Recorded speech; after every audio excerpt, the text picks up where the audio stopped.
Okay, we're back. Some of you are asking about this elevator and how it's to work. I'll give you real quick, and please forgive me, I don't have a tripod, so I have nothing to set it on to make this a little more presentable. And I'm going to have to walk in front of the camera itself, but forgive me for this. Alright, what y'all were asking me was, how is this going to work? Well, basically, up top here, there's where the rails join together. I couldn't figure out how to get it to where they would line up.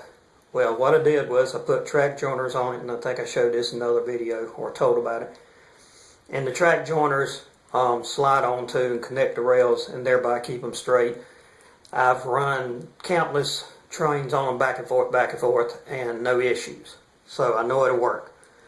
Alright, what I do is undo the track joiners once I have a train on here, and I should have did a little demonstration, but I don't have the track at the bottom, so it wouldn't have mattered anyway. But say there's a train on here. What I do is basically I grab this bar here, this H bar, kind of just pull up a little bit, pull this out.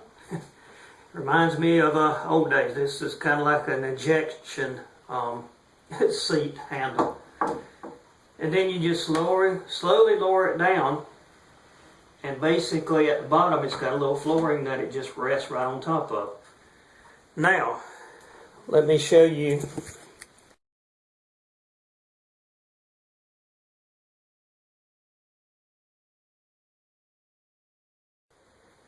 Okay, what I was saying when I picked the camera up, or my cell phone, I was going to say, let me show you what it looks like at the bottom. But then my stupid phone decided to cut off. Anyway, once it gets to the bottom, and I probably can get better over here, as you can see, it's level with this bottom section right here. So basically I got to make a piece to go right here, a little angled piece. But the cord could come off here, and the track will come onto the second level. And up in there is going to be a small engine facility.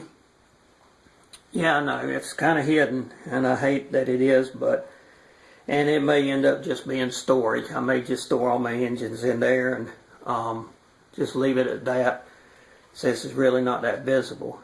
But anyway, it'll come off here and hit a switch, and basically I'm probably going to have minimum 3 tracks, possibly 4, that run the length from up in yonder all the way across the room, which this is about 11 feet is what it's going to be running, and then all the way back to the back yonder. Well, say about 10 feet, maybe 10.5 feet run, and have, like I say, about 3 to 4 tracks down there for storage. So you figure, say 4 tracks, 10 feet apiece, that's 40 feet of track for storage space. And then of course I have the different switches and all to get from one track to the other. But that is it, guys. You asked how the elevator worked, and that's how it works.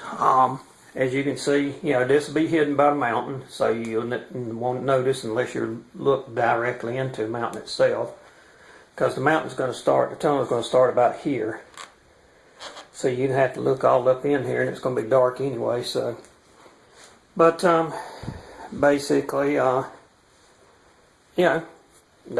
the way it's going to work. Simple, and it's on drawer slides, so it goes up and down real smoothly. In fact, let me see if I can show you this.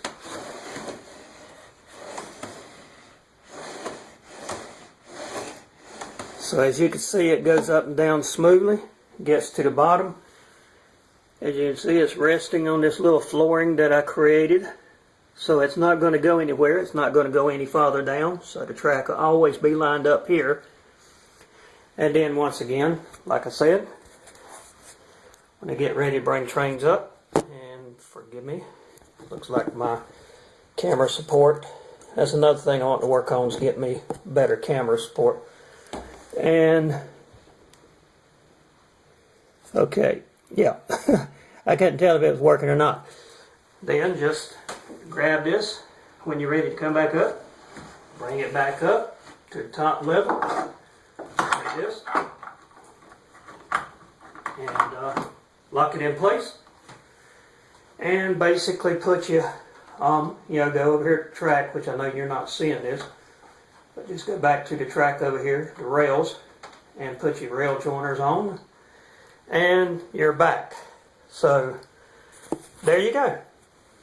So that's all there is to it. Alright guys, my phone's telling me that my battery's getting low, so I guess I need to cut this short. Yeah, right. But as you can see, I've got the track here. Notice how it's out of alignment right now.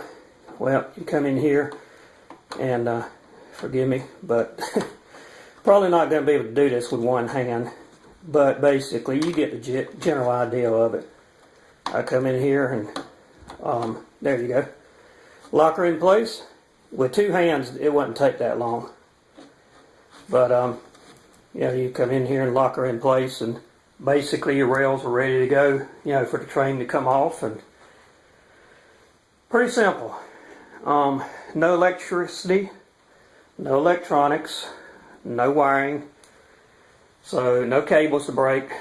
So therefore, hey, it works for me. So that's it, guys. Appreciate you watching. This is probably going to be a two-part video, I got a feeling. But I'll get back with you when I've got more to show. Until then, take care. Once again, thanks for watching.